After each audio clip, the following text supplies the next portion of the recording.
She's and we're going to start a recording about this one. Thanks for that. And we like to record these so we have them to share later. And Andrea's going to walk through a presentation with some of her colleagues from the subcommittee that talks about sort of the overall process and also some specific things that are coming out of this subcommittee around the update that would be particularly relevant for businesses in thinking about resilience in the state of Vermont. So let me turn it over to Andrea. She's going to walk through some slides, but we're going to use most of our session today to just have a conversation among us on the Zoom screen about these ideas. But give us a half hour or so to get some stuff on the table, and then let's open it up and I'll help facilitate a conversation about those emerging ideas and how they're resonating with you all. Okay. Enough from me. Thanks, everyone. Again, we're on Zoom today, so thanks, everyone, for staying on mute unless you're talking, all that good Zoom stuff. Andrea, over to you. Thanks, David. You can go to the next slide. And thanks, everyone, for joining us on this Friday afternoon. It's been quite a week. I'm Andrea Wright. I'm the Environmental Policy Manager at VTrans, and I am the co-chair of the Rural Resilience and Adaptation Subcommittee. And I'm just going to take a few minutes to just ground everyone sort of in the discussion that we'll be having today. So starting from the beginning, as most of you know, in 2020, the Vermont legislature passed Act 153, the Global Warming Solutions Act, and that called for cutting climate pollution, and it created legally binding emission reduction requirements, but it also focused on developing resilience in the built and natural environments. So the Global Warming Solutions Act, required the creation of a Vermont Climate Council and charged them with developing a climate action plan. That plan was to serve as a roadmap to meet the objectives of the Global Warming Solutions Act. The GWSA called for the establishment of subcommittees, and ultimately 5 subcommittees were established. Those subcommittees developed pathways, strategies, and actions to address the focus areas of emissions reductions, resilience, and carbon sequestration. And that is sort of the foundation of the initial climate action plan that was adopted by the council in 2021. The GWSA also called for the CAP to be updated every 4 years. So a revised plan is due by July 1st, 2025. And in addition to the focus areas of the 2021 plan, this update will also address public health and housing. Next slide. So I mentioned the Climate Council and the subcommittees. There are 3 drafting subcommittees. It's cross-sector mitigation, rural resilience and adaptation, which we're here to talk about today, and then the ag and ecosystems, as well as 2 supporting committees, subcommittees, the just transitions and science and data. And we all began meeting as subcommittees for this effort early in the spring. Early on, it was about understanding the process and the roadmap, sort of the framework for this update. And then throughout the summer, the subcommittees really started to dig in deeper into the 2021 plan. We started to look at the gaps in the existing recommendations, understanding what progress had been made on the actions in the 2021 plan. We heard from subject matter experts and implementers.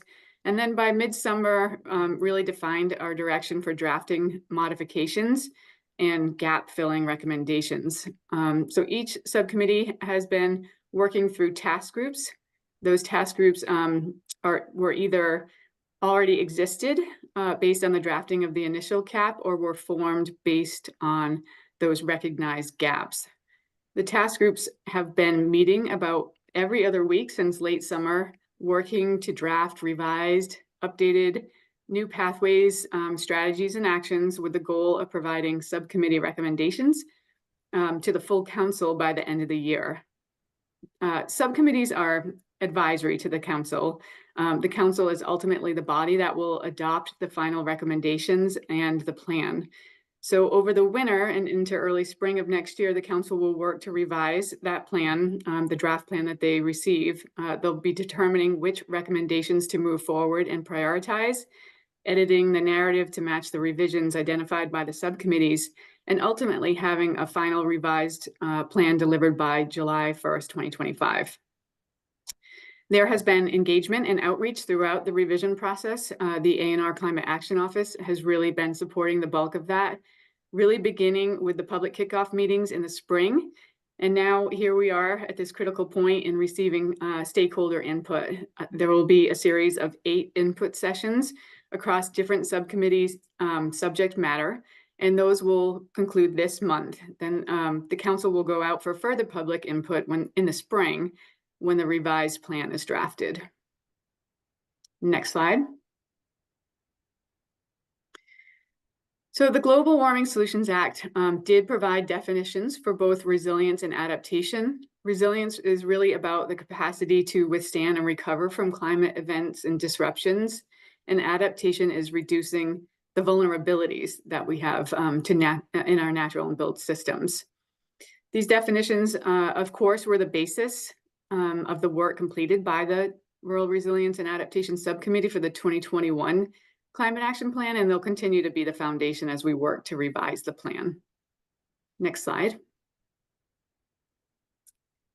Based on those definitions and the charge of the Rural Resilience and Adaptation Subcommittee that was cited in the Global Warming Solutions Act, which was to focus on the pressures that climate change will impose on rural transportation, electricity, housing, emergency services, and communications infrastructure, and really recognizing the difficulty of rural communities in meeting the needs of its citizens in terms of resilience and adaptation. The subcommittee has been focused on evaluating and identifying strategies and programs that will build resilience and prepare the state's communities, the infrastructure, and economy to adapt to the effects of climate change that we're experiencing now and that we will continue to experience into the future. So we as a subcommittee have decided our best approach to meet that challenge was through the creation of 3 task groups: the community capacity and planning, infrastructure and the built environment, and then public health. And you'll hear more about what those task groups have been considering for the 2025 update from several of our members throughout the presentation here. That's what we're here to talk about today. But first, I'll turn it over to Bronwyn for some context setting. Hi all, my name is Bronwyn Cook. I am a member of the Rural Resilience and Adaptation Subcommittee representing the Agency of Commerce and Community Development. I work in the Department of Housing and Community Development, so that's certainly one of the lenses that I bring to this. I'm going to go through these really quickly because I don't want to, I think a lot of this is stuff that you all probably already know, particularly in terms of climate impacts, but just to give you a sense of what is already in the 2021 Climate Action Plan. So these were actions that were drafted already. There were a couple that were focused on businesses. You can see them here on the slide, but not too expansive. So with this update in the Climate Action Plan, the Rural Resilience and Adaptation Subcommittee recognized that we really wanted to improve on our engagement with the business and local economic development communities to make sure that the Climate Action Plan recommendations that are in this update are perhaps a little bit more reflective of your experiences, your needs. Next slide. Okay, so again, don't want to spend too much time on this because I think everyone in this room probably has some experience with how climate change is impacting local business, the local economy, local economic development. But just to kind of give you all a sense of how the Rural Resilience and Adaptation Subcommittee is wanting to keep this framing really broad, I think especially in light of the fact that flooding in our downtowns is certainly top of mind. It's certainly a high risk and high sort of impact given the past 2 years, but at the same time, the Rural Resilience and Adaptation Subcommittee wants to try and keep this framing really broad and help make sure that businesses, across the entire state are thinking and able to respond to a whole variety of different climate impacts. So just generally speaking, climate change is increasing average annual temperatures, and we're certainly seeing that in Vermont.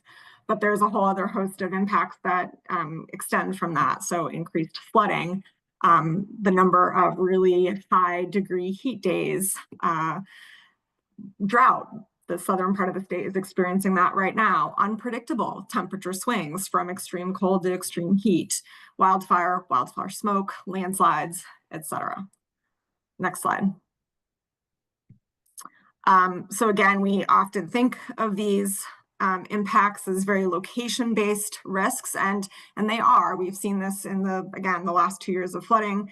Our downtowns are all built along riverways that are at higher risk of flooding. It's where a lot of our commercial development is, and a lot of our small businesses are located here.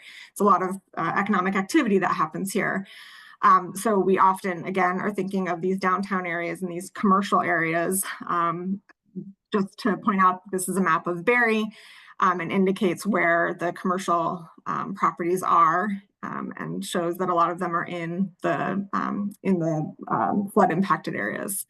Next slide. But also recognizing that, this isn't the only impact. The immediate impacts of flooding in our sort of flood adjacent areas, the impacts of that reverberate outwards.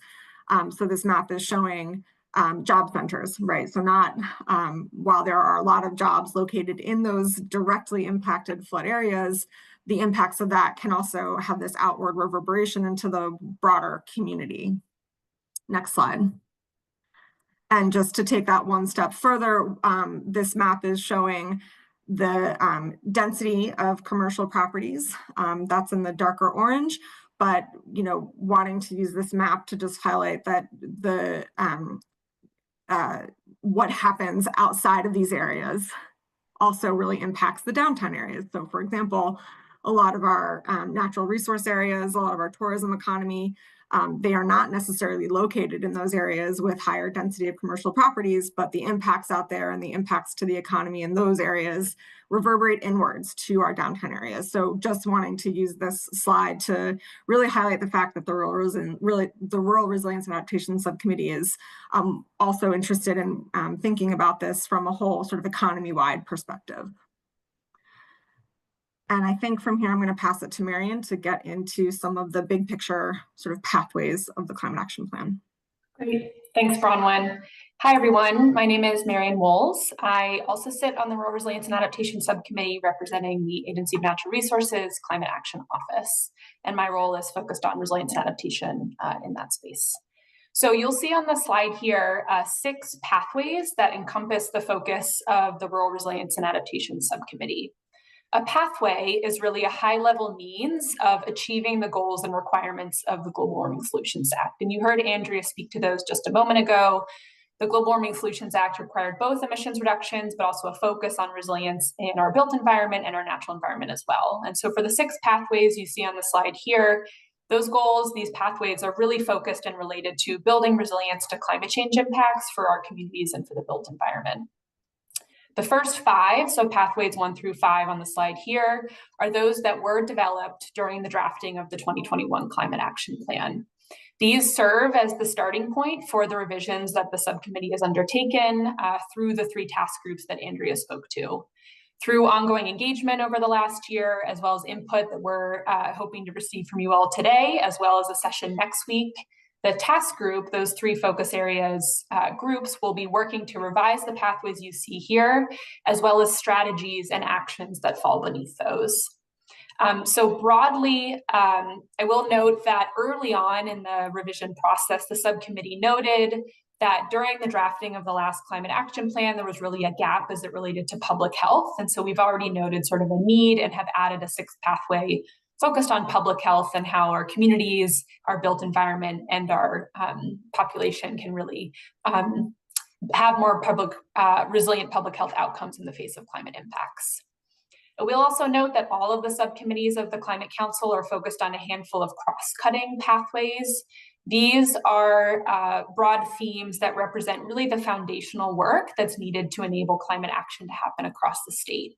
Related to our conversation today, I'll note that there are 2 cross-cutting groups, one focused on workforce development and the other on compact settlement, that are particularly relevant to the conversation we hope to have with you all, and we'll focus on those in a bit more detail later on.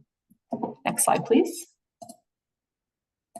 So I'll be going in and sharing a bit more detail about what's included under the pathway 1 of this group, and then we'll hand it over to some other colleagues who are also on the subcommittee to get into a bit more detail here as well. I will note again that the pathways, which you'll see sort of at the top of each slide for the next handful of slides, are those high-level overarching goals we're hoping to achieve through work and development of the Climate Action Plan. We also have strategies, and you'll see 4 highlighted on this slide here, which are statements of measurable activity or benchmarks to be reached in pursuit of the pathway. There are also actions, which are really those concrete operational tasks that need to be undertaken to meet the pathways and strategies. We're not going to actually show actions on the slide here because if we did, we would be here all day, but we'll highlight a handful of those and hope to hear from you all about where you'd like to see our action work focused as we go through this revision process. So for pathway 1, this is really the work of the group focusing on this pathway is really focused on how we help increase capacity for our communities to both plan for and implement climate resilience initiatives, with a particular focus on those communities, municipalities, and other communities across the state who are lower capacity and lower resourced. Broadly, these strategies and recommendations that fall under this pathway include helping communities conduct vulnerability assessments so they have a better understanding of their climate risk, providing additional and sustainable funding sources for the implementation of climate resilience projects, and streamlining efforts across the state to leverage best practices, and then also thinking about how we provide recommendations on how to increase community participation in local governments, which we see as a key pillar of what makes communities across the state resilient to climate change broadly. The task group, just to highlight a handful of places where we're thinking of changes and edits that we'd like your feedback on. The task group working on this pathway is considering combining the strategies 1 and 2 to speak more holistically to the capacity and resources needed to support resilience planning and implementation.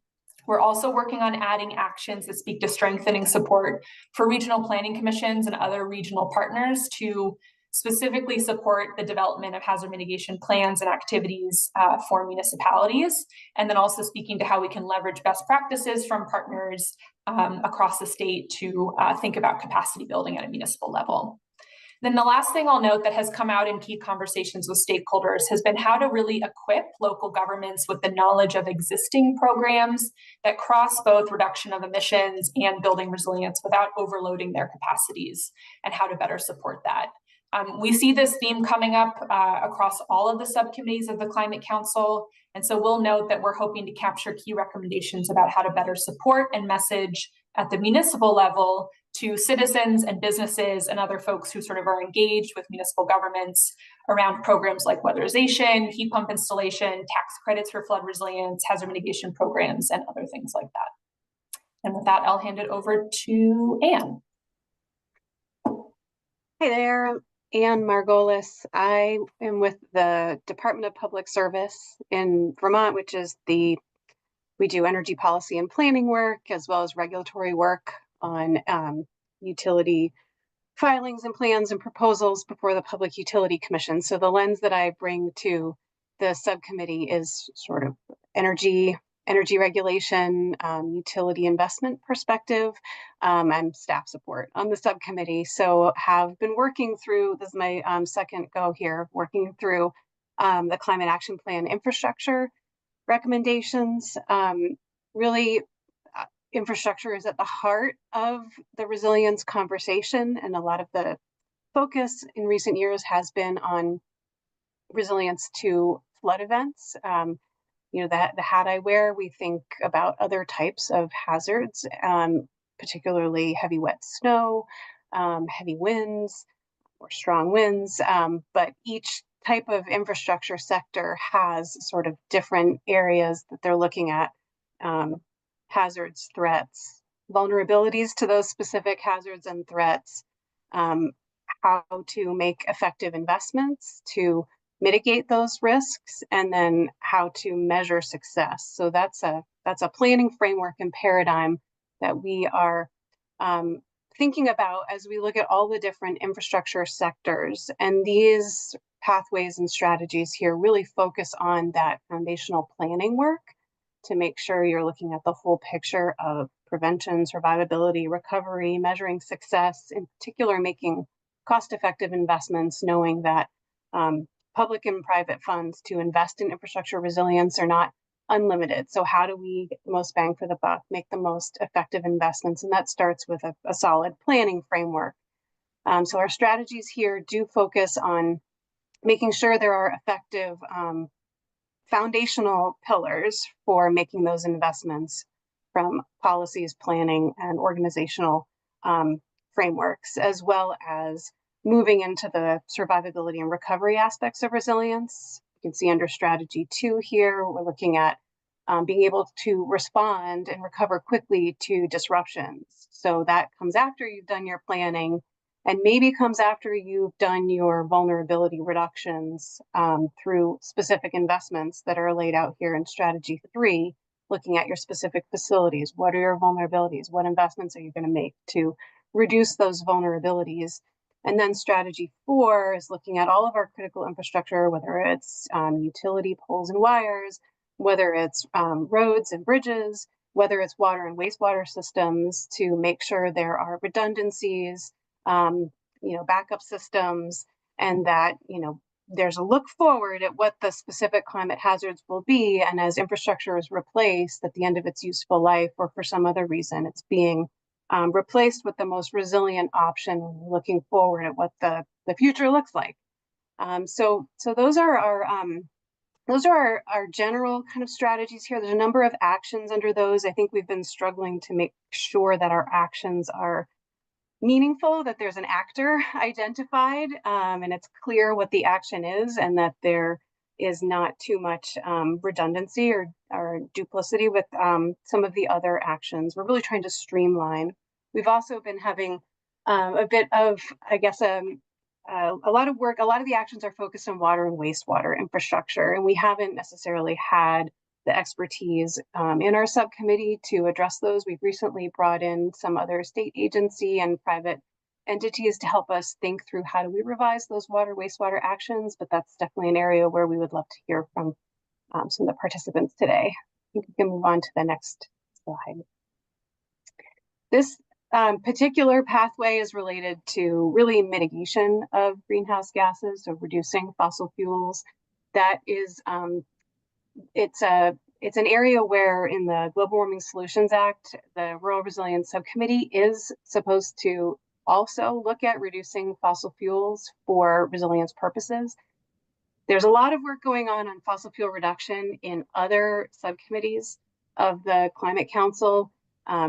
There's cross-sector mitigation subcommittee, for example, that most of their actions focus on reducing fossil fuel use. So we are trying to work more in coordination with them to make sure that as they're looking at reducing fossil fuel actions, that we are also making sure there's a resilience lens that's embedded in their work as well. So that there's a conversation we might have later about building codes. So many of the building codes, for example, may, if building codes come to pass in Vermont, those may focus highly on reducing fossil fuel emissions from buildings or serving buildings, but they may not necessarily focus on the resilience aspects of those codes. So we want to make sure those conversations are intertwined. I think that's it. Great. So we've got 2 more pathways here. Encourage folks to keep moving along. We're almost about halfway at the bottom of the hour. Who's up next for pathway 4? That would be me. I'm definitely paying attention to time. I'm going to try and breeze through these as quickly as I can without losing useful context. So pathway 4, this is really about the idea that our land use patterns have a significant impact on our ability to build and maintain that infrastructure that Anne was just talking about, some of it. Our land use patterns have a pretty significant impact on what we can do to build infrastructure and make sure that it helps us be more resilient to the impacts of climate change. On the whole, I would say the idea is that more compact settlement patterns can help people and communities be more resilient to climate impacts. It does this by providing critical services and critical infrastructure in a very resource efficient, more reliable way. For example, wastewater management and transportation networks.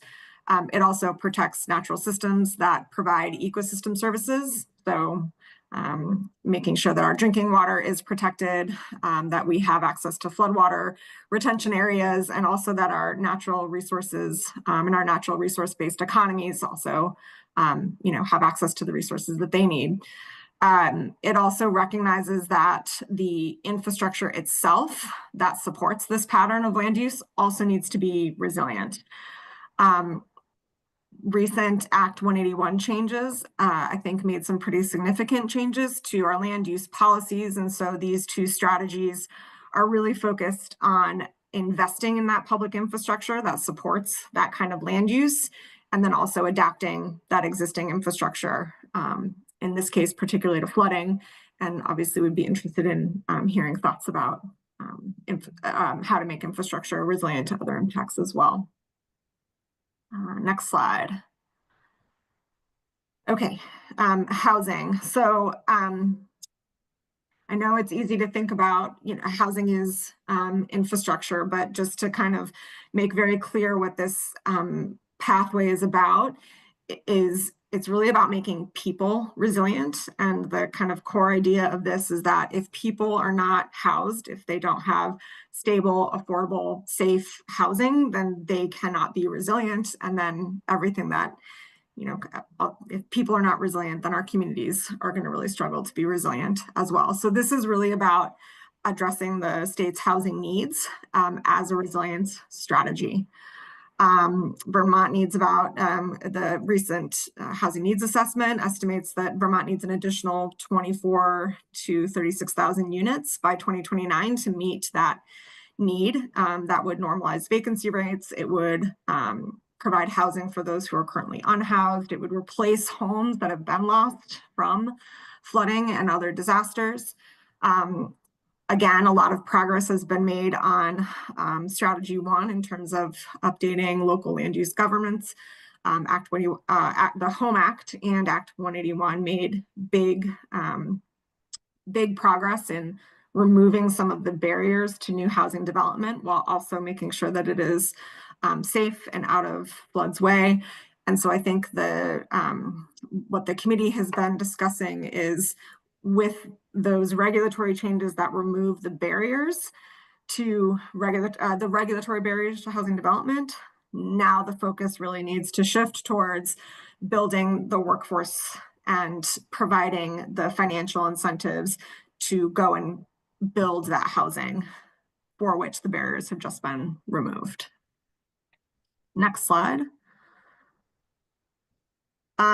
The public health impacts. So again, I think someone mentioned earlier that this is a new pathway. Again, the committee recognized that public health is just, again, has not received the same amount of attention in how we think about resilience and what we're planning for resilience. So just recognizing, and I think, again, a lot of folks probably experienced this in between 2023 and 2024 flooding, just how much we need to consider both the sort of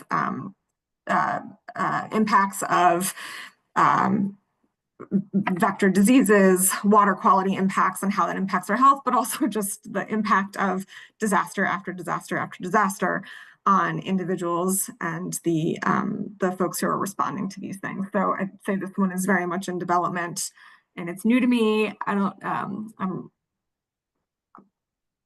going to leave it there, and we can take some more feedback on that, or if any of the other subcommittee members have comments to make on that, feel free to add at a later point.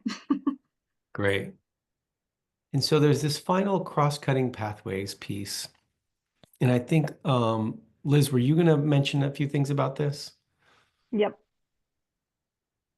Okay, so these are 2 of the 3 cross-cutting pathways. As Marianne mentioned, we have compact settlement and workforce development. And what we're showing here are examples of drafted, revised strategies that range from enhancing a climate workforce to increasing investment in infrastructure needed to support resilient, compact, and walkable development. And since the initial climate action plan, you'll see there's building codes here at the bottom. This no longer is in cross-cutting pathways. The Climate Council has moved this to the cross-sector mitigation subcommittee where expertise resides. And Rural Resilience has expressed interest in seeing building codes that and standards that account for anticipated climate hazards.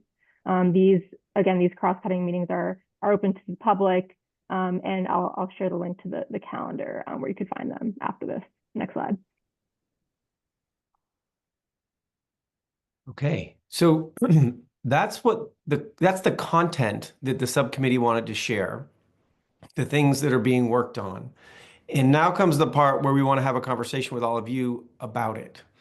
And by the way, these slides will get posted if they're not already up on the website, so you can have that content.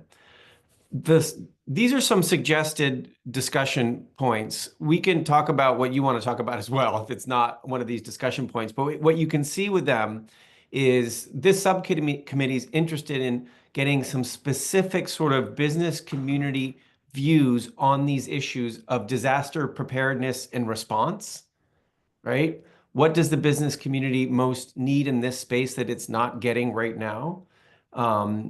Long-term resilience, if we think beyond sort of disaster recovery, how is the business community building resilience in its way of being in Vermont, right? What can you do now by yourself? What would be helpful as part of a climate action plan for Vermont? Oops. And then engagement, like the ways that you are involved, whether it's in the local community or a regional development organization or the state. How is the business community and the private sector engaged in Vermont? And after you just got a ton of content that just got thrown at you in this half hour, is there something you didn't hear and you're surprised you didn't hear it, particularly as it relates to the needs of businesses in Vermont?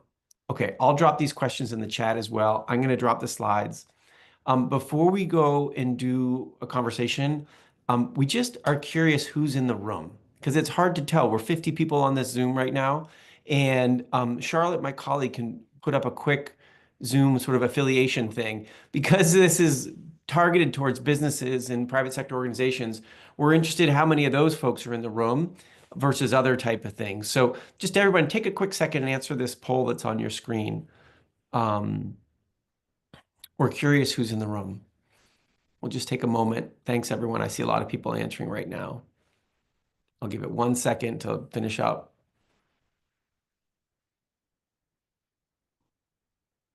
Okay. Charlotte, you want to share the results? Okay, great. So we do have folks in the room from private sector. We've got a number of folks from the state as well, and that may include development, regional development councils and others. So thanks for being here and other as well. Okay, we can stop sharing that. So the way we're going to do this is just literally on Zoom, raise your hand, and let's have a conversation. I can grab those questions that were in that last slide and throw them in the chat as a reminder. And actually, it looks like the slides are already posted online as well. But folks in the room, and I'm particularly interested, not exclusively, but particularly interested, if you're here from a business or from representing the private sector, we're really interested in hearing your voice today. And so don't feel shy. If you have some questions for this subcommittee, if you have some input on what you just heard, this is a great time to provide that. So as is always, there's a little icon at the bottom of your Zoom screen that says raise hand. If you have an old version of Zoom, it might show up under something else like reactions or, but feel free to raise your hand. If you're having trouble with that, just unmute and I can find you or wave at me. So reactions to what you just heard about how to make Vermont more resilient, more prepared for different kinds of climate hazards that are showing up. Reactions? Questions? You're all very quiet. Megan Sullivan, go ahead, please. Hi there, Megan Sullivan. I'm the Vice President of Government Affairs for the Vermont Chamber of Commerce. I really appreciate you all putting this on. Unfortunately, we did not know about it until yesterday, but if there are future events like this, we are happy to be a partner in trying to get more businesses aware so they can come and speak directly to their concerns. It would be just great to get them, or if you're looking for written input, we're happy to partner in trying to do that outreach. You know, one question, and I think this is something that a lot of us grapple with, is knowing that we need to build more housing, and the importance in reducing barriers. We were, you know, really part of the conversations around Act 181 last year and rethinking our land use work. And I think where we can sometimes run into challenges is while we're also saying building housing in Vermont is incredibly expensive, there are a ton of barriers to do it. At the same time, we're having conversations around how do we increase regulations and costs and through our building standards. And we really need to do some critical cost benefit analysis on those and understand when those can be at cross purposes, and what are the things that are really going to add benefit in resiliency, in efficiency, and at what point are we adding so much cost that we're really getting in the way of being able to meet the goals that we have to get people housed in resilient places in the state. So I think that needs some additional critical review as we move forward to make sure that we're not moving barriers in one area just to add them again somewhere else. Thanks, Megan. Appreciate that insight. And sorry about not knowing about this earlier. And thanks for offering to help in future convenings. Yeah, and I know it, Roxanne, go ahead, please. It's going to be a different topic, so if you That's want fine. to comment That's or keep fine. that going, okay. No, we can circle back on housing later. Okay, great comment, Megan. Thank you. Roxanne Vogt, Executive Director of Vermont Businesses for Social Responsibility. We've done a lot of work on climate resilience in the past 2 years, and sort of two things to share. I wish I had solutions, but I'm hopefully highlighting something that you already know and are already working on, but it should be said. The first one is that the strategy for 2023, 2024, probably even Irene, although I wasn't here for the bulk of the work on that, has been that when we have federal funds available to support businesses, they're all routed through municipalities, through regional development corporations. So unless the business has a pre-existing relationship or the confidence to build one with those entities, they're not able to access those funds. And so much has been left on the table, which then causes, you know, disappointment, distrust in government that it's not doing what it said it would do. So that somehow needs to be addressed in this next proactive work as we update the plan. The second thing is that I don't know that this is a structural solution that we need to identify. It might be more of a public communication solution. And that is that in the aftermath of a disaster, if you are saying to businesses, go out and do a GoFundMe, you know, like do some gift cards, it falls flat. Businesses want to be, in our state, which is, you know, 80% small businesses, so clearly focused on vibrant downtowns for tourism. It's part of the Vermont culture, part of the Vermont brand. Those small businesses, and especially downtown retail businesses, feel really left out when in the moment of their greatest need, we say to them, you take care of yourselves. So just wanted to note those two things. How are dollars flowing into businesses when we are in a recovery phase? And then also, what is the narrative around support for businesses in that phase and getting ahead of that? Thanks. Thanks for those two reflections. We appreciate that, Roxanne. Owen, you're up next. How's it going? Owen Seti Ducati from Revitalizing Waterbury. I'm the town's economic development director. I just wanted to kind of bounce off of Roxanne's point a little bit. Waterbury has been very, I guess, fortunate and unfortunate, and we have a lot of social support and a lot of town support whenever we go through flooding events. We've undergone enough of them at this point that the group of individuals has developed a long-term disaster preparedness kind of support group. And pretty much whenever a flood happens, I run around the town asking businesses if they need anything, if they need funding, what they need. And while that maybe wouldn't work at scale, I do think the disaster preparedness kind of recovery group would be something to be interested or kind of look at in that. It's called a crew. Yeah, that's about it. Did you say, would you give an acronym right there, Owen? Yeah, it's crew. I'll put it in the chat. It's Community Resiliency for the Waterbury area. Okay. Thank you. That's great. Appreciate that. And we can circle back. I'm going to circle back with subcommittee members in a little bit because I bet there's some reflections that they have given what they're hearing right now. But let's keep going with some hands for now. It's okay to bounce around topics and we'll circle back. Stephanie, if you want to hop in. Yeah, thank you. So yeah, my name's Stephanie Boucher. I am a program manager with Efficiency Vermont, relatively new to the organization, so still learning about all of this, but I lead the small medium business program as well as small commercial weatherization and financing. So yeah, particularly interested in all of this. A couple of points I wanted to bring where we've noticed it becomes difficult to help promote these goals. One of them is the situation of renters, commercial renters. You know, they do technically have access to the same rebates and incentives that any other commercial business that own their property would have. However, there's the issue of them not actually having control and influence over the building envelope and the heating and cooling controls, that really falling under the rental property owner. And, you know, we've seen landlords sort of quickly turning around spaces when they become open to get businesses up and running. There's not really a lot of incentive for them to to do those upgrades on the building, particularly if they're not the ones paying the utilities. So that's been a place where we've just been less effective, I think, in promoting those incentives and rebates and getting that work done for commercial renters.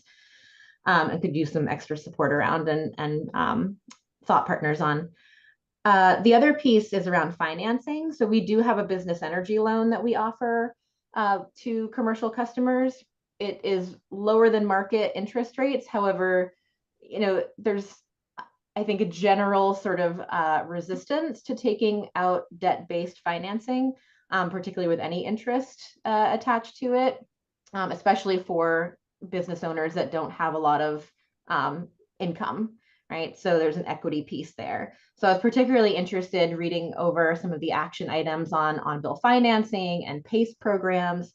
So yeah, I would love to talk to folks more about that and how we can move that forward, getting sort of alternative finance models that are more equitable, cost coverage, those sorts of things, which from Efficiency Vermont's perspective can be difficult to move forward because, you know, the dollars that we're spending, we're incentivized to have direct savings attached to them in terms of kilowatt hour savings or MMBTU savings. And money that's put towards like an interest rate buy down, for example, or like loan loss reserves for financing, it doesn't fall under that. So it can be difficult to move dollars in that way as an organization. So those are a couple points that I wanted to bring. Thanks so much. So interesting. Thanks, Stephanie. Appreciate those thoughts. Sam, and then I think we'll do Sam, then Kelly, and let's take a pause and see if we want to circle back, or Anna, and circle back on some of these topics. Sam? Thanks. Sam Main, I'm at the Essex County Natural Resources Conservation District. So I guess I'm kind of building off of a lot of what people have said, but you know, really cutting some of the red tape for these programs as someone who's assisted in a buyout program recently, you know, like 3 applications for a house that can't be lived in is asking a lot of a landowner. That type of red tape that really just adds to the burdens of these grants that provide people the assistance they need to take actions to be more resilient. And then related to that, making sure that the most impactful projects are often the ones with the people that are most or least likely to access the programs. So having, you know, really trusted on the ground in like community rooted organizations helping with technical assistance to navigate all of the things that are already out there. There's often a program for all the things people might want to do to become more resilient, and they may want to do it, and it's just a question of getting the ability for them to do it with somebody who has kind of experience navigating those things. Thanks, Sam. Yeah, appreciate those reflections. Kelly? Sure. Hi, everyone. Thanks for having us and having this discussion. I'm Kelly Galt. I'm the Executive Director of the Vermont Outdoor Business Alliance, and we're a statewide organization networking our highly diversified outdoor sector. And so I think that there have been many ways that climate and businesses in the sector have been affected by the flooding and other type of intense weather events year round. And so I appreciate some of the pathways around land use. I appreciate the pathways around workforce and other types of technical assistance. And I think that there are lots of ways to engage businesses in all of those in partnership. The businesses in the sector, with the flooding of the last few years, they were affected physically. That was obvious in our downtowns with retail, or in our resorts, or those that actually own a lot of land or manage recreation assets that were impacted on that level. And I think that when, it was obvious how to involve them and that they were physically affected, but the ones that were more challenging, and this was mentioned before, are the tourism and hospitality and those economic injury losses where businesses were really affected. And so they didn't really have a way to get into the conversation. They didn't lose inventory. They didn't lose a storefront. They weren't, but they couldn't run their tours, or they couldn't run their rentals on Waterbury Reservoir within the state parks, or the roads were closed. They couldn't get to places. So I think that that would be something to think about in the future in terms of engaging businesses that had a real impact or have a real role to play in solutions. I think that the other thing that was a bright spot is just the partnerships with municipalities, where the recreation businesses could really work with their downtown organizations or the local recreation or parks organizations to kind of think through how that planning for the future could involve business, and also how they could be part of the solution. A lot of the work that's happening in the sector, like in others, is thinking through what are those risks in terms, so businesses cannot just be reactive, but they can be making those investments now. And I appreciate the financing solutions and suggestions here on the call, because it was very, very real that businesses did not have access to a lot of the financing or the funding or the grant opportunities because of their for-profit status. So thinking through ways businesses could get resources for their technical assistance so they can help to that planning, that how they're going to pivot, how they're going to develop alternative services and programs. So there are outdoor recreation options year round when we have snowless winters and rainy summers. And so they don't have to be in a place of vulnerability, but they can be actually a bright spot that buoys others. So just wanting to support them being involved in that technical assistance and that planning, and getting the resources so they can adapt and be ready and stable for kind of this ongoing uncertainty. Thanks. Thanks, Kelly. A lot of good stuff there. All right, I see two more hands, and then let's just pause and circle back on some of these issues. I'll take Anna, and then I see Zach has his hand up. Anna? Hey everyone, my name is Anna. I'm here representing the Vermont Community Loan Fund. We're a community development financial institution based in Montpelier. Really fancy way of saying we're a community lender that wants to provide accessible financing opportunities to organizations and businesses across Vermont. So we're approaching some of these questions as a lender and being really aware that in disaster recovery, debt, as other folks have mentioned, is often not a solution, often not something that's viable for a business to take on. I, in particular, work with a lot of small and micro businesses who want to be able to invest in climate resiliency technologies, retrofit a building, or take on more energy storage, but might not have the knowledge of what's existing, definitely don't have the time and capacity. These are folks who do not have a designated grant writer or someone who can manage the reporting, especially if it's a federal or state grant where those requirements might be, well, lengthy. And they might not have a designated person who can take the time to apply and manage a loan. We try to fill that gap as a service provider, but we want to be have a more involved role in those discussions to think about how can a loan work on the front end to help those businesses invest and make them more resilient to the disaster that's down the road. And then how can they be prepared to access that grant in the moment when they really need it and have to adapt and make that pivot? Thanks, Hannah. Those are dilemmas. I'm glad you're working on them. Zach Porter?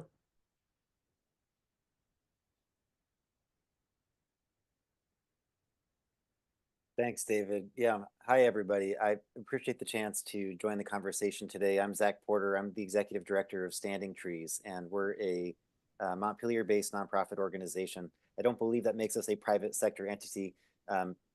So how our nonprofits are categorized. But we operate across New England, focusing on public land management and policies related to forest management more broadly.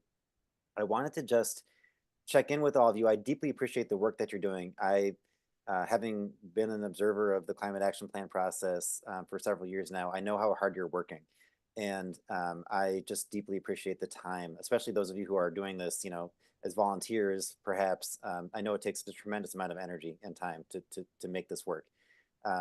And I wanted to zero in on what I hope is under consideration, but I want to make sure is something that you're keeping in the back of your mind, which is that we absolutely want to be supporting our businesses, the viability of our businesses, the livability of Vermont, the affordability of Vermont.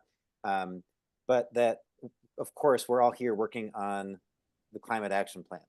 And there are instances where, unfortunately, what we do business-wise may contradict the goals of the climate action plan, and that we have to keep those top of mind as we're crafting these resilience solutions. What are those perhaps business-oriented actions that we take out on the landscape that actually degrade our resilience or release more emissions than we should be into the atmosphere, or have other impacts that hurt our water quality, hurt our biodiversity here in Vermont? So just to make a quick connection this morning, maybe some of you were a part of the clean water budget discussion that Vermont is having for 2026. There was a public comment opportunity that Vermont DEC hosted.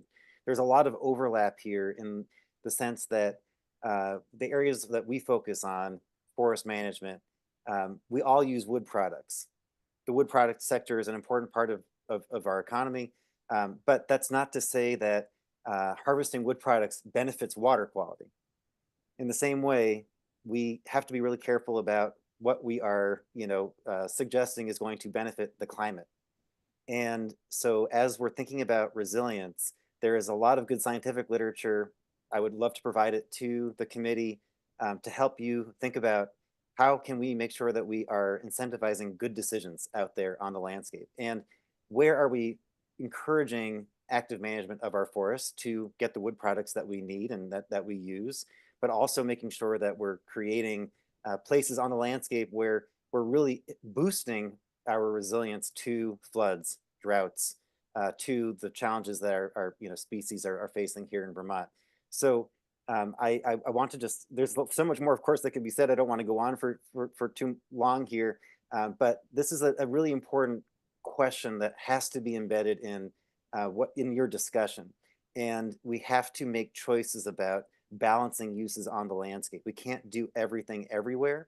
And just to make one clear point about that, we get 96% of our wood product volume, the harvested wood volume in Vermont every year, from private lands. And that's where we should get our wood products from, is from private lands. Our public lands in Vermont can provide these flood resilience benefits, carbon storage benefits, benefits for biodiversity that we can't provide with the same level of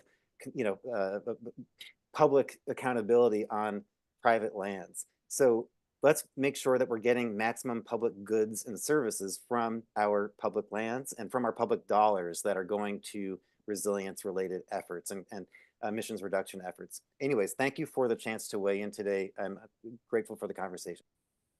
Okay, thanks, Zach.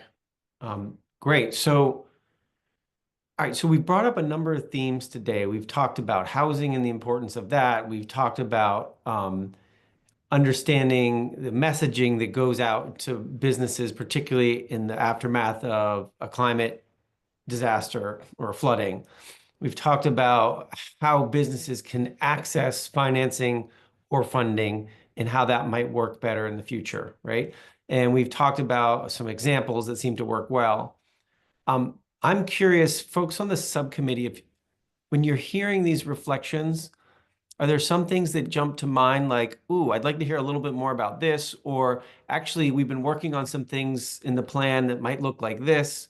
I'm curious on these issues of housing, on financing, on how the private sector accesses resources, whether it's recovery resources or resiliency resources. Anything that that caught your attention you'd want to sort of maybe ask a question back to folks or just say a little bit of what's going on in that discussion? Andrea, Bronwyn, Marion, others. I just want to invite there's quite a few subcommittee members on this call, so I just want to invite them to, it's not just the presenters here that can, have this dialogue with this group. It's important that everybody feel open to contribute to the conversation. So I think we'll get the most out of it if everybody on the subcommittee is active in this conversation. So I just want to invite them to participate and not be shy about that. Thanks, Andrea. I'm glad you said that. Yeah. I'm curious with that invitation. Yeah. Caroline, go ahead, please. So it was something that Roxanne had said. And Caroline, can you introduce yourself just for people? So I'm Caroline Paskey. I'm with Vermont Emergency Management. I'm the State Hazard Mitigation Planner. So you may hear my name when it comes to local hazard mitigation plans or the state hazard mitigation plan. So Roxanne from Vermont Business for Social Responsibility had a point about accessing funds that are being directed towards towns and how if you don't have that relationship established with the town, the select board, et cetera, it's difficult to access those funds. And that I hadn't necessarily really thought about that. And I was wondering if you wanted to expand any more on that idea and how in potential ways that, other organizations that might work for us to be working with to better distribute some of those resources to businesses that wouldn't necessarily be the town government if that relationship is not there. Roxanne, you want to jump in? Sure.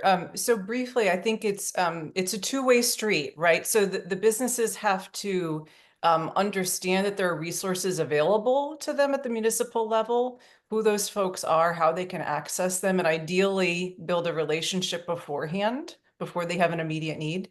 But then we also, a large majority of our communities, these are volunteers that are actually staffing and coordinating in the aftermath of a disaster. And I think just being able to provide support to those folks so that they're better equipped to support the business community in those moments.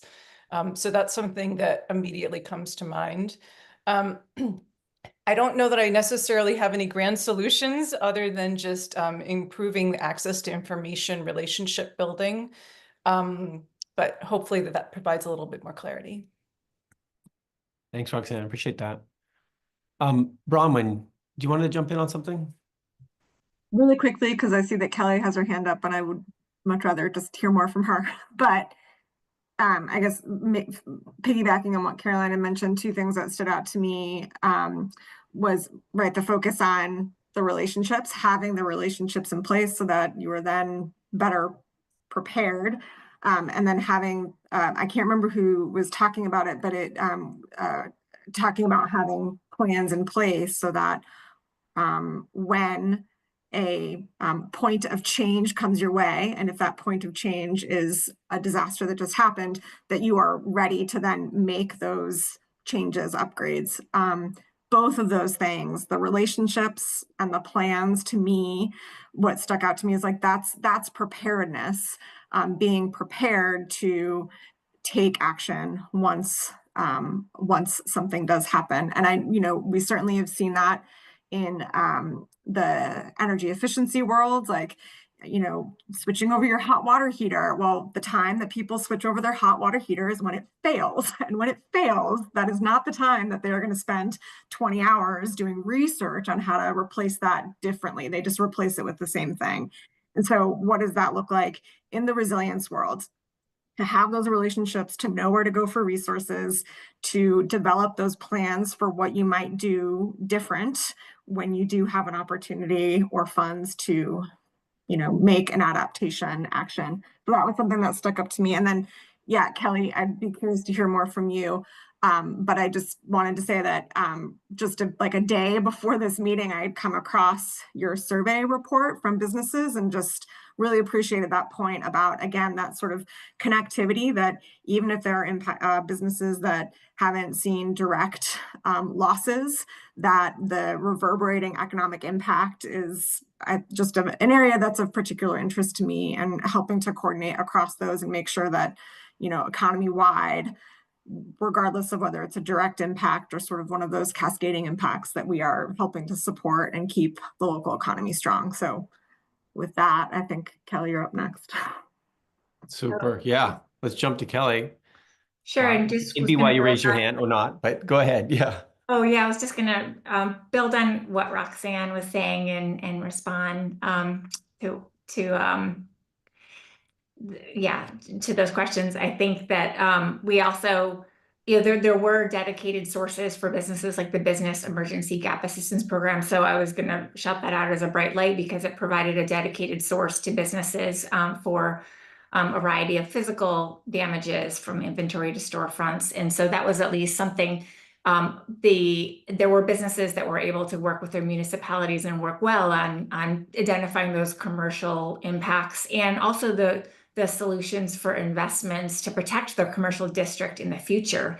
And I think that we just want to be clear that businesses, they also want to see the vitality of the community. And so they can be a resource on how to protect the downtown or the village in those municipality investments that also impact positively businesses. But I think that having the dedicated source to businesses where they didn't have to present their case in competition with homeowners or their community members, or really important municipal damage to infrastructure, was really helpful, because that created a tension that was really uncomfortable. And so I think that, that was the one thing that I wanted to say. I think I had another point, but I've lost it. So maybe I'll jump. I blew it out of your head. Sorry about that. No, that's fine. When it comes back, just raise your hand. We'll come back to you. Andrea, you had your hand up. Yeah, thanks. I'm sort of getting in the same space as Kelly. There's a lot of good conversation going here, and I'm starting to jump around a little bit, but I don't know, getting back to what Caroline and Roxanne were talking about, I don't know if it was Sam or Owen maybe that brought it up for the need for trusted on the ground support. And so I'm just kind of wondering in this conversation who that is. Does it exist already and it just needs to be enhanced in some way? Or is there a need for new entities or new people to help support that? And I don't know if anybody has some input on that. And Andrea, specifically, that question is about the steps needed in recovery and also the steps for resilience in the front end? Yeah, I think both for recovery and for planning. Okay. Do folks have some thoughts on that? I see Roxanne open her hand. Sam, if you have a thought, let me know if that's something. Yeah, I'm actually kind of glad I had my hand up. So I mean, obviously, I'm going to say this because I am at a conservation district, but we are a state. Every area in the state has a conservation district. We're a regional entity. There's 14 of us. I would say we often are a little bit more closer to the ground than the RPCs, and our structure is very similar in that we're a municipal corporation. So what I actually had my hand up to say was that, in at least where I work, everyone already kind of has connections with their towns. Our towns are only 100 people, but often the town doesn't actually have the capacity to administer these funds. And so that's where a regional organization like us or a RPC can step in. But we do need to have already had these established relationships, which just means having, being a adequately funded entity to begin with. So we are an option, I guess, is the short answer. And I don't speak for every conservation district in the state, but I think a lot of us really have an interest in this type of forward-thinking planning and on the ground projects. Thanks, Sam. That's great. That was right on point. Thank you. Roxanne, did you have a comment around this as well? Yeah, just briefly in response to what someone had brought up earlier, I think the state does a really great job of bringing the business associations and stakeholders together in the aftermath of a disaster. It would be great if we could channel that energy towards proactive organizing. I would give 2 hours monthly to a group that came together to talk about climate resilience for businesses. If the last 2 years are any indication, we're going to be doing this work anyway. I'd love to go into it with established relationships, clear information channels, a go plan. That would all be really great to have. And we've done it enough. I think we could actually get there pretty easily. But I think our energy would be better served to build that in advance and then just be ready to go. Thanks, Roxanne. Really helpful. Okay. All right. So other topics came up as well, including about some of the tensions and trade-offs on housing, right? We want to be building in resilient ways, in climate smart ways, but we don't want to create additional costs. So there's some tension around that housing conversation. Other things came up. I'm curious, Bronwyn, did you raise your hand on something you want to follow up on? I did, thanks. Yeah. And Stephanie, you just mentioned it in the chat, so I wanted to bring it up again. And I guess, Stephanie, I was just curious to hear more from your perspective about for the programs that are available for commercial properties, small businesses, maybe setting aside, it's hard to set aside, but the split incentive issue, that's sort of impossible to do anything because that's such a large barrier. But my question for you is just, as you mentioned, a lot of the incentives are based on a payback and have to do with energy savings. But I'm curious if you've seen any good programs, good framing that help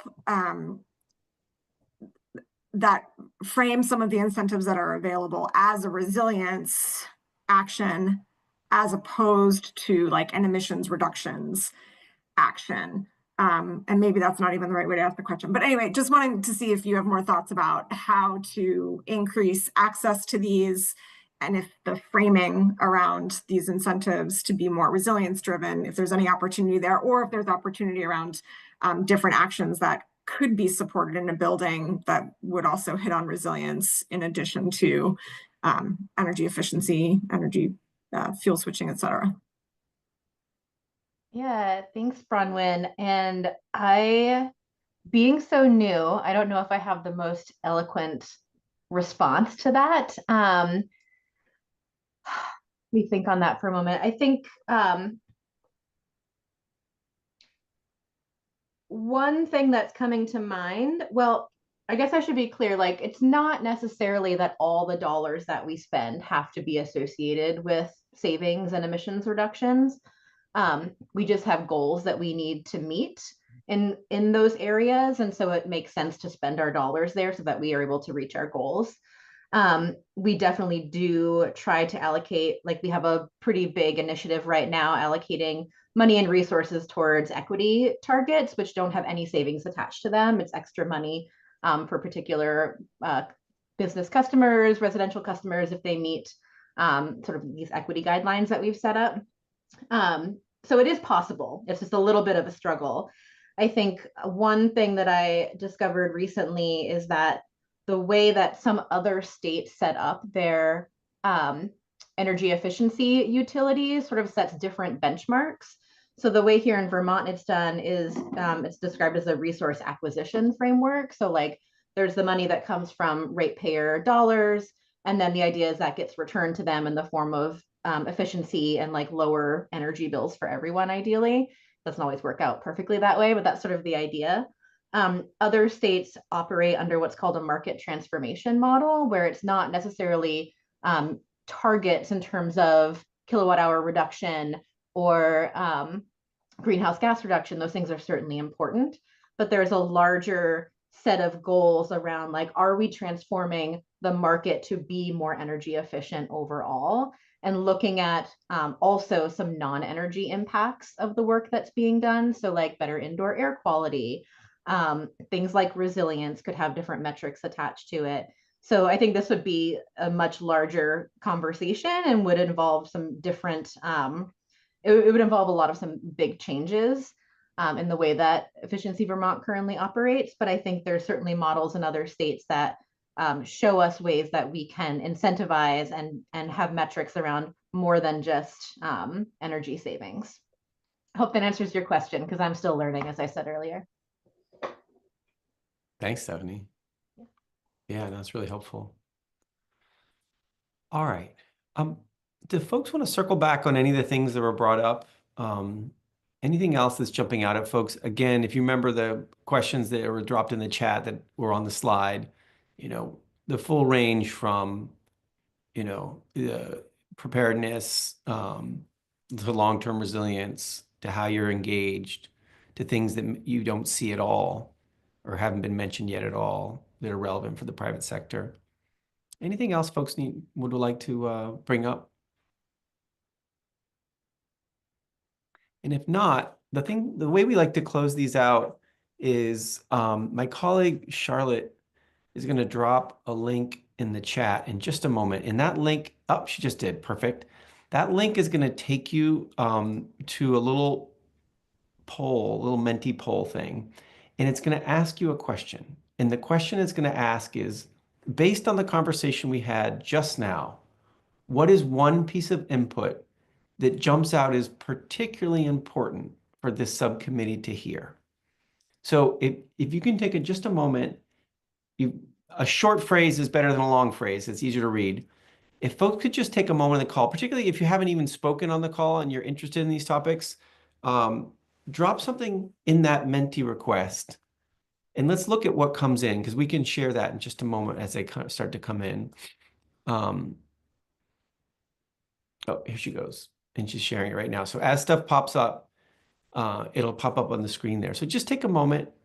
We encourage you to write something. What's one piece of input that's really, really important you want to make sure this subcommittee walks away with? If you're having trouble using the Menti, just let me know if it doesn't let you type anything in. Sometimes a little technology gremlins get in there.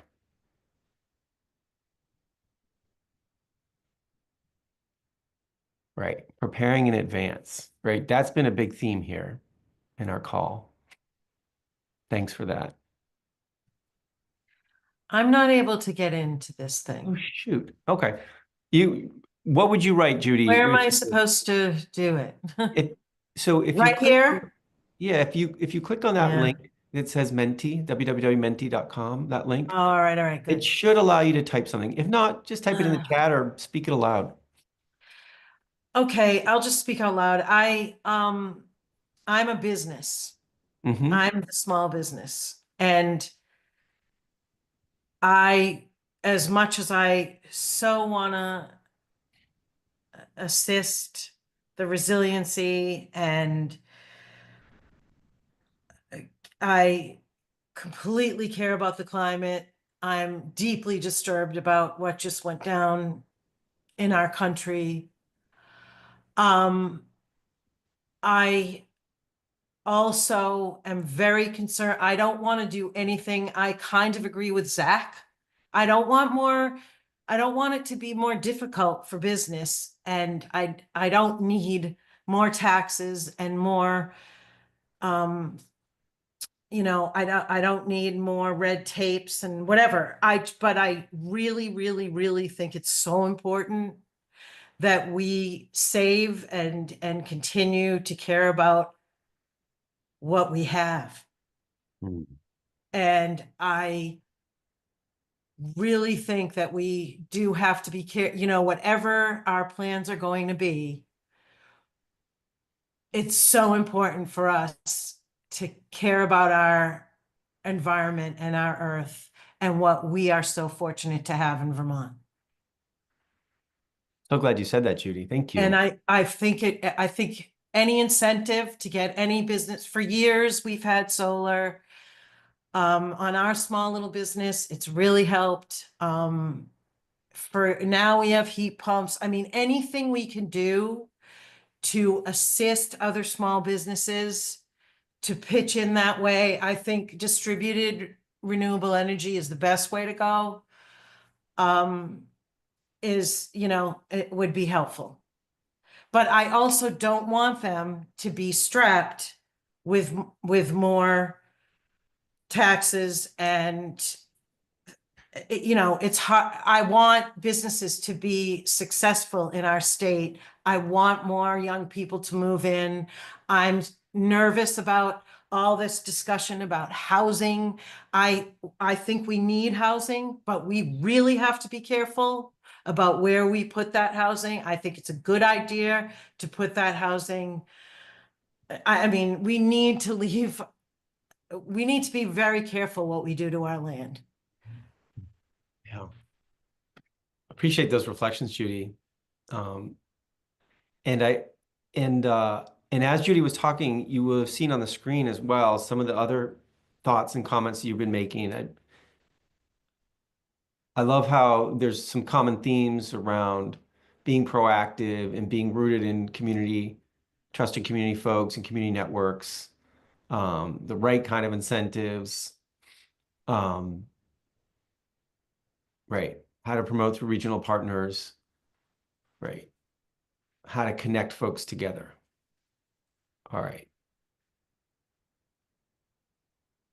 And then I see Kelly in the chat is also mentioning the workforce issues. Okay. All right. This is great. And I really appreciate folks taking the time. Let me jump back to Caroline's hand. Caroline, you want to jump in again? Yeah, you caught Kelly's comment. And she brought up workforce and no one necessarily brought up kind of the workforce impacts that they've seen so far of climate change, what their potential employees are saying, or businesses that you serve, what their employees are saying about impacts of climate. And that was also something that I was really hoping to hear today. So I just wanted to say that really quickly if we had any more time, if anyone had any thoughts on that, it would be really great to hear. And specifically, Caroline, you're asking for thoughts on sort of the views of workforce, in addition to what Kelly's saying about how to build partnerships and do workforce together going forward. So thinking about the impacts that different employees have felt from climate change. So let's say that they are working outside, how heat has impacted them, and other hazards, but heat being a major one. I don't know if that's something that people are hearing about, that being negatively impacting their ability to do their jobs or to be safe doing their jobs. And it would just be great to hear some feedback on that if there is any. Thanks. So welcome anybody who wants to chime in on that. Kelly, did you come on camera because you want to have something to say about that? Sure. I feel like I'm jumping in a lot, but just since I brought it up, I might as well share that I think that I know there's been some emphasis on technical occupations and thinking about the companies that are developing products and technology and services for reducing greenhouse gases in industry. And I think that that's definitely an area that's got some great momentum. And I think that a lot of businesses are also thinking about how they can be innovative and be more sustainable in reducing greenhouse gases, or whether they are conservation, natural resource, or land-based professionals that need to think about stewardship or sustainability in their trade or their practice. And so I think that there's just a lot of job opportunities thinking about the future, and mostly businesses are saying they really want to see problem solvers and teamwork and people who are coming to their business, their job to think about solving problems. And so they're the kind of skill sets that we're going to need in the future workforce, and what kind of partnerships can we have with education or those that are bringing people into our businesses and in the public sector that can help us address some of these needs moving forward. But I think that's kind of where I was going with it. That's great. Thanks, Kelly. Appreciate that. Alice, please introduce yourself as you get going. I'm here. I'm Alice Peel. I'm on the Public Health Task Force for the Rural Resilience Subcommittee. I'm also a planning commissioner in Waitsfield, Vermont. I just want to say that the topic and big concern that we're working on the Public Health Task Force is the effects of increased extreme temperatures, both heat related and also cold related. And we're talking very seriously about air quality. So when you have a workforce that is working outside, they're going to be negatively impacted by the increasing problems with the ozone, with smoke from wildfires, et cetera. And you've got more people having to do work out in the heat, including the workforces that come in and help us during disaster recovery. And as far as workforce in Vermont, looking towards having the skill set in employees that can service things like wind turbines and solar panels and heat pumps, and understand that technology and can become installers and a supportive workforce to the new better ways of doing things, not fossil fuel related. We had a discussion in the education task force where we discussed the need for more climate change subjects, classes being taught in the high schools and middle schools. And we also talked about our technical high schools, and that increasing programs in this area would be of benefit to the state to have that workforce there. I know everybody who's a business and a resident in Vermont always has problems now because it's hunting season. So it's even hard to get a plumber right now. But those are two areas that I've been on task forces looking at those issues. Thanks, Alice. That's really helpful. So we're getting to the end of our time here, and I'll just, in addition to thanking everyone, I want to say a few things about next steps. And Andrew, maybe you want to help me with this, but I'm happy to talk a little bit about what happens now. Hang on just a second. I'll pull the slides back up. If you give me just a quick moment, I'll do that. We've got one more slide that talks about next steps. And maybe Marion or other people on the call or Charlotte could drop some of the links I'm about to share on the screen into the chat as well, so folks can go there.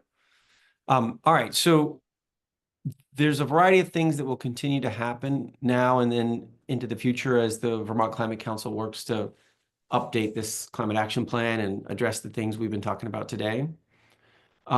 There's ways to stay involved through that newsletter link.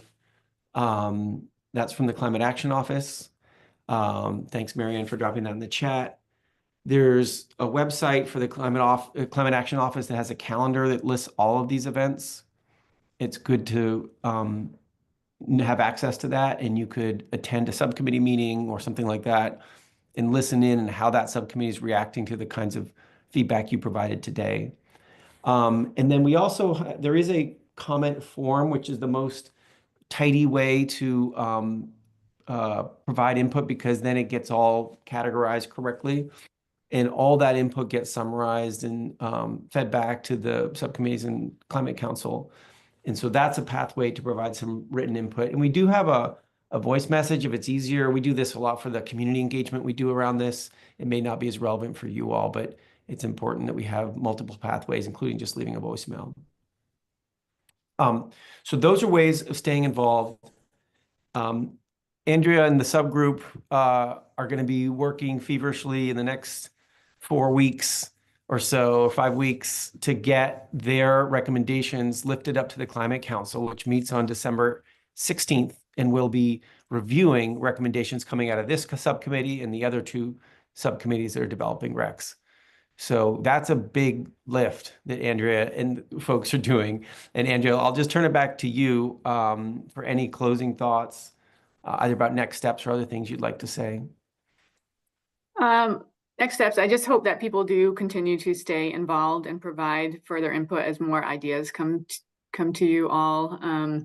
I think we got some great input. I have little light bulbs next to a bunch of the notes that I took, and I'm really looking forward to gathering back with the subcommittee. And like I said, there's quite a few subcommittee members on here now, and just sort of breaking this apart and figuring out how we can really incorporate some of what we heard into actions and into our priorities that rise to the top of the list for the Climate Council, and just to stay engaged also when the draft plan comes out in the spring, so that we can have sort of a closed back loop to make sure that what we're hearing here, and we will do some outreach, I think, in between there too, with some of you to make sure we get your ideas right in our recommendations that we begin to draft here, but just staying in tune and staying engaged in that next really formal public input session in the spring. So thanks again for taking the time on a Friday to provide this input, and yeah, have a great weekend. I don't know if there's anything else, Dave, that we need to do to formally I think close that's out. it. Okay. Thanks, I everyone. noticed Bill's comment in the chat. Thanks, Bill, for putting that in there. Take care, everyone. Have a good rest of your Friday. We'll end it here.